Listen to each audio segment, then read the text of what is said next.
Hello and जय हिंद दोस्तों, स्वागत है आप सभी का आपको अपने यूट्यूब चैनल टॉपिक के लिए में। दोस्तों ये दोस्तों हम पढ़ते हैं मैथ के अति महत्वपूर्ण प्रश्न जो हमारे एग्जाम में पूछे जाने की ज़्यादा संभावना है। तो दोस्तों आइए शुरू करते हैं। सबसे पहले हमारा फर्स्ट नंबर क्वेश्चन आता है कि ए बी से 25% अधिक कमाता है। ठीक है, ए बी से 25% अधिक कमाता है तो बी ए से कितना प्रतिशत कम कमाता है। तो दोस्तों सबसे पहले हमें जानना होगा कि बी ना कितना कमाता है, बी कितना कमाता है। दोस्तों हम क्या करेंगे ना, हम बी को 100 मान लेंगे। क्यों दोस्तों? क्योंकि 100 को जब 100 मानेंगे ना तो उसका जितना प्रतिशत हम निकालना चाहें ना, जितना प्रतिशत उसका हम उतना प्रतिशत निकाल सकते हैं। जितना प्रतिशत चाहे उतना ही प्रतिशत उतना होगा। ठीक है, यानी कि देखिएगा बी हमारा 100 कमा रहा है। ठीक है, बी हमारा कितना कमा रहा है दोस्तों? 100 कमा रहा है। ठीक है, तो ए कितना कमा रहा होगा दोस्तों? तो इससे 25% यानी कि इससे 25 रुपया अधिक, यानी 100 प्लस 100 और प्लस, ठीक है, 100 और प्लस 25 रुपया अधिक कमा रहा होगा। यानी कि 125 रुपया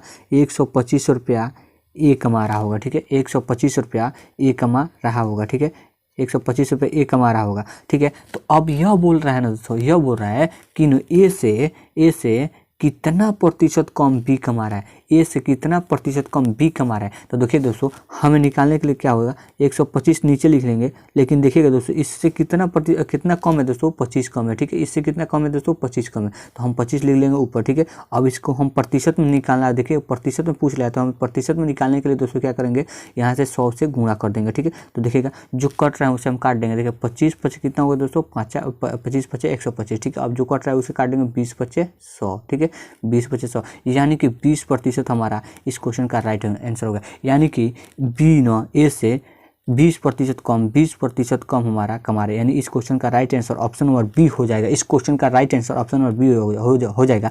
दोस्तों आशा करता हूँ कि आपको यह क्वेश्चन समझ में आ गया होगा। दोस्तों अगर आपको समझ में नहीं आया ना तो आप हमें कमेंट में बता दीजिए। मैं आपको ना अगले पार्ट में इसको रेशियो मेथड से करूँगा और आपको पक्का कंफर्म आपको समझ में आ जाएगा। ठीक है, चलिए दोस्तों अगले क्वेश्चन की ओर चलते हैं। देखिएगा यह भी उसी टाइप के क्वेश्चन है। ठीक है, मैं आपको इस क्वेश्चन को दो टाइप से बता सकता हूँ। ठीक है, देखिएगा सबसे पहले हम क्या मानेंगे, क्यू से ना 40% कम है। क्यू से 40% कम है। क्यू से कितना दोस्तों? 40% कम। तो हम क्यू से 40% यानी क्यू को हम क्या मान लेंगे दोस्तों? 100 मान लेंगे। ठीक है, अब इससे 40% कम यानी इससे 40 कम यानी कि कितना हो जाएगा? 60 हो जाएगा। इससे 40 कम कितना दोस्तों? 60, यानी कि पी हमारा कितना हो जाएगा? 60 हो जाएगा। अब बोल रहा है ना दोस्तों क्यू ना पी से कितना प्रतिशत अधिक है। देखिएगा कितना प्रतिशत, यानी किससे दोस्तों? क्यू पी से कंपेयर करना है तो पी की मान हम नीचे लिख लेंगे। ठीक है, क्यू की पी की मान नीचे यानी कि 60 हम नीचे लिखेंगे। अब इससे कितना अधिक है दोस्तों? 40 अधिक है। ठीक है, तो 40 हम ऊपर लिख लेंगे। ठीक है, अब हम क्या करेंगे दोस्तों? 100 से गुणा कर देंगे। क्या दोस्तों करेंगे? 100 से गुणा कर देंगे। 100 से गुणा करेंगे दोस्तों, जो कट रहा है उसे काट देंगे। ठीक है, 0 से 0 काट दिया। ठीक है, अब देखिएगा 2 दूना कितना होगा? 2 दूना 4, 3 दूना 6। ठीक है, 3 दूना 6। ठीक है, अब हमारा आगे क्या दोस्तों? अब हम इसे कितना लिख सकते हैं दोस्तों?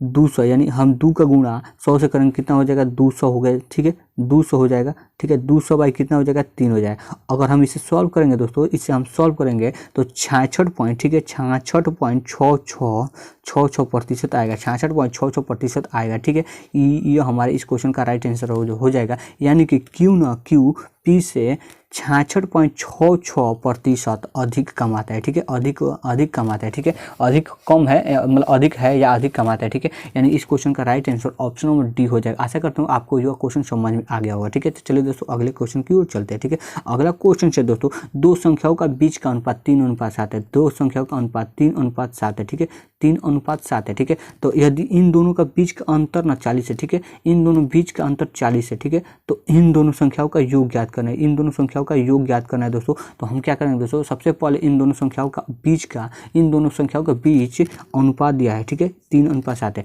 लेकिन देखते हैं दोस्तों इन दोनों के अनुपात के बीच का अंतर हमें 4 दिखाई दे रहा है। कितना दिखाई दे रहा है दोस्तों? 4। लेकिन हमें क्वेश्चन में बताया गया है दोस्तों, क्या बताया गया है कि इसका ना जो अंतर है वो 40 है। इससे कितना गुना दोस्तों ज़्यादा? इससे 10 गुना ज़्यादा। ठीक है, इससे कितना गुना दोस्तों ज़्यादा? इससे 10 गुना ज़्यादा। ठीक है, तो ठीक इसी प्रकार ये हमारा संख्या ना 30 ना होकर, ठीक है, यह 3 ना होकर इससे 10 गुना ज़्यादा होगा, यानी इससे 10 गुना ज़्यादा दोस्तों कितना हो जाएगा, 30 हो जाएगा, ठीक है।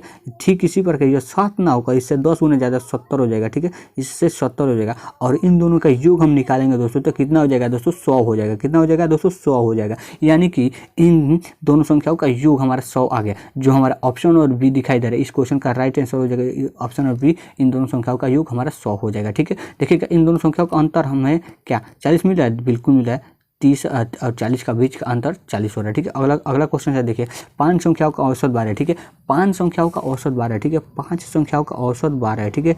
अब देखिएगा यदि प्रत्येक संख्या में 6 की वृद्धि कर दी, यदि प्रत्येक संख्या में 6 की वृद्धि कर दी जाए तो नया औसत क्या होगा दोस्तों। जब भी आपको इस प्रकार के प्रश्न मिले ना, जब भी आपको इस प्रकार के प्रश्न मिले कि प्रत्येक संख्या में, जब प्रत्येक संख्या में बोला ना, जितना जोड़ने के लिए बोला, जितना जोड़ा जाए तो उतना ही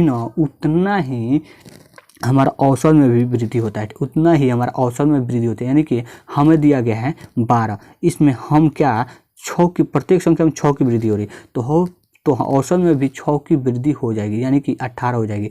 यदि दोस्तों आपसे बोल दिया जाए कि प्रत्येक संख्या में 6 की कमी हो रही है तो दोस्तों हम क्या करेंगे, औसत में भी 6 की कमी हो जाएगी, ठीक है, औसत में भी 6 की कमी हो जाएगी, यानी इस क्वेश्चन का राइट आंसर 18 हो जाएगा, ठीक है। लेकिन मैं आपको एडिशनल जानकारी दे रहा हूँ कि यदि संख्या में बोल रहा है ना 6% की कमी हो जाए, 6% की कमी हो जाए तो दोस्तों क्या होगा ना, 6% की कमी भी हो जाएगी, ठीक है, 6% की कमी होगी, यानी कि 12 से हमारा 6% कम 6 की कमी होगी तो दोस्तों क्या होगी, 6 हो जाएगी, ठीक है, 12 से 6 की कमी होगी तो 6 हो जाएगी, ठीक। अगर यही बोल दिया कि प्रत्येक संख्या में 2 की गुणा कर दी जाए, प्रत्येक संख्या में 2 की गुणा कर दिए तो दिया गया औसत में भी 2 से गुणा करेंगे तो हमारा नया औसत प्राप्त होगा। यदि बोल दिया जाए कि प्रत्येक संख्या में 2 से यानी 4 से, जितना संख्या से बोल रहे भाग करने के लिए, तो हमारा दिया गया औसत में भी उतना से हम भाग कर देंगे तो हमें नया औसत मिल जाएगा, ठीक है, नया औसत हमें मिल जाएगा, ठीक है। आशा करता हूँ कि आपको समझ आया गया हो। तो लेकिन दोस्तों इस क्वेश्चन का right answer option number A हो जाएगा 18, ठीक है। अगला क्वेश्चन क्यों चलते हैं दोस्तों, 6 संख्याओं का औसत 7 है, ठीक है, 6 संख्याओं का औसत 7 है। क्या दोस्तों, 6 संख्याओं का औसत 7 है, उनमें से 3 संख्याओं का औसत 5, उनमें से 3 संख्याओं का औसत 5 है, ठीक है। ये देखिए 6 संख्या का औसत दोस्तों, तो टोटल क्या होगा दोस्तों, 6 संख्या का औसत 7 है, ठीक है, 6 संख्याओं का औसत 7 है, तो यानी कि टोटल कितना हो जाएगा दोस्तों, 42 हो जाएगा। कितना हो जाएगा, 42 होगा। लेकिन इनमें से 3 संख्या जो है ना, 3 संख्याओं का औसत 5 है, तो टोटल कितना हो जाएगा दोस्तों, कितना हो जाएगा, 15 हो जाएगा, ठीक है। कितना हो जाएगा दोस्तों, 15 हो जाएगा, ठीक है। लेकिन दोस्तों 42 में से जब 15 निकल गया तो कितना हो जाएगा दोस्तों, 42 में से यदि हम 15 निकाल दे तो कितना आएगा दोस्तों, क्या हो जाए, 27 आएगा, ठीक है, 27 आएगा, देखिएगा 27। लेकिन दोस्तों बोल रहा है ना शेष संख्याओं का औसत क्या होगा, तो ये हमारा शेष संख्याओं का टोटल है, यानी कि 3 में से हम 3 संख्या निकाल दिए तो कितना बचा है दोस्तों, 3 बचा है, ठीक है, कितना बचा है, 3। तो हम दोस्तों अब इसका औसत निकालना चाहें तो क्या होगा, कुल संख्या बाय दिया गया संख्या से निकालेंगे ना, यानी कि 27 में हम 3 से भाग देंगे तो हमें दिया गया संख्या का औसत मिल जाएगा, यानी कि शेष संख्या का औसत मिल जाएगा। कितना है दोस्तों, 9, ठीक है। इस क्वेश्चन का right answer option number C हो जाएगा, जो ऑप्शन नंबर सी हमारे दिखाई दे रहा है 9, ठीक है। इस क्वेश्चन का right answer option number C हो जाए। आशा करता हूँ कि आपको समझ में आ गया। देखिए दोस्तों अगला क्वेश्चन है, यदि एक वस्तु का क्रय मूल्य, ठीक है, एक वस्तु का क्रय मूल्य 220 रुपये है, 220 रुपये तथा लाभ 20% है, ठीक है, लाभ 20% है, तो वस्तु का क्रय मूल्य ज्ञात करें, ठीक है, वस्तु का क्रय मूल्य ज्ञात करें। दोस्तों हम इसे रेशियो मेथड से करने वाले हैं, ठीक है। देखिए 20% को दोस्तों हम फ्रैक्शन में क्या लिख सकते हैं, 20% को फ्रैक्शन में क्या लिखा जा सकता है, 20% को फ्रैक्शन में क्या लिखा जा सकता है दोस्तों, तो आप कहेंगे दोस्तों क्या करेंगे, हम कहेंगे ना 20% को फ्रैक्शन में क्या लिखा जा सकता है दोस्तों, 20% को फ्रैक्शन में 20% को फ्रैक्शन में लिखने के लिए दोस्तों हम क्या करेंगे, 100 प्रतिशत हटाएंगे, आप प्रतिशत हटाएंगे तो नीचे 100 आ जाएगा, ठीक है, प्रतिशत हटाएंगे तो नीचे 100 आ जाएगा, जो कट रहा है उसे काट देंगे, 20 × 100, ठीक है, यानी कि 1/5 हम 20% को लिख सकते हैं, 20% को हम 1/5 लिख सकते हैं, यानी 5 लिख सकते हैं। दोस्तों अब हमें मालूम चल गया है कि 20%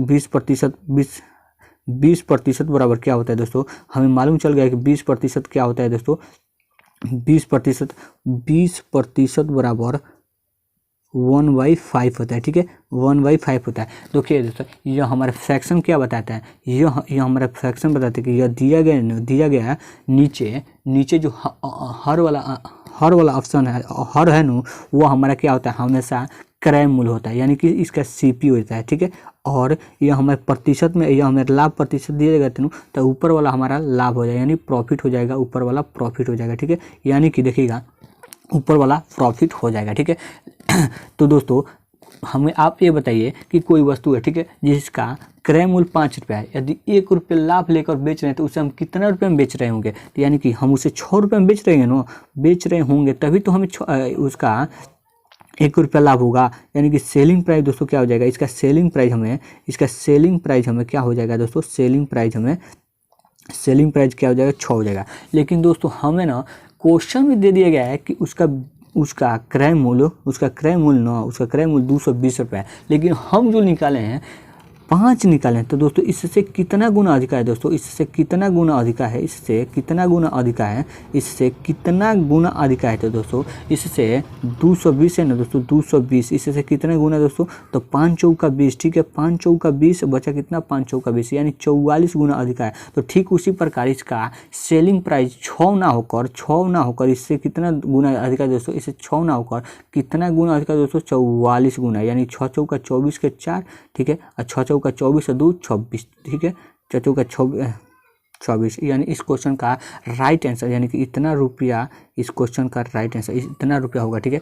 तो देखिएगा जो हमें ऑप्शन नंबर सी दिखाई दे रहा है, ऑप्शन नंबर सी 264 इतना रुपया, तो इस क्वेश्चन का राइट आंसर सी हो जाएगा 264 रुपया। अगला क्वेश्चन के चलते हैं दोस्तों हमारा क्वेश्चन यहीं पर समाप्त होता है। दोस्तों अगर आपको वीडियो पसंद आए तो वीडियो को लाइक कर दे, ठीक है।